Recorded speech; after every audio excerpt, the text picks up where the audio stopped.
Good morning and happy Friday. This is a message in a minute. I have a rather personal question I need to ask you this morning, and please don't be offended. I'm asking you today, are you a carrier? Are you a carrier? I'm talking about a carrier of God's presence and God's anointing. You know that when you and I are Christians and call ourselves Christians and wear that quote-unquote label, it should be evident in the way we live, the way we act, the way we talk, the way we respond. People should see us and just go, there is a difference about them. Are you a carrier of God's presence and God's anointing? Let me break it down for you. Maybe you have someone, a man or a woman in your office that wears this strong cologne or perfume, and even though you don't see them when you come to the office, sometimes you know they're there because you smell that fragrance.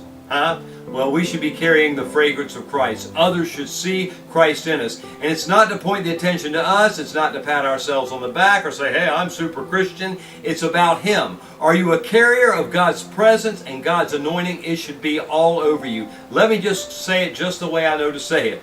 We should not stink. You hear me? We should not stink. We should have the fragrance of Christ. It should be on us and in us. Are you a carrier? The challenge is on to be a carrier of God's presence and God's anointing in your life. This is a message in a minute. Thank you for listening to Message in a Minute with Pastor Greg of Living Waters Church of God.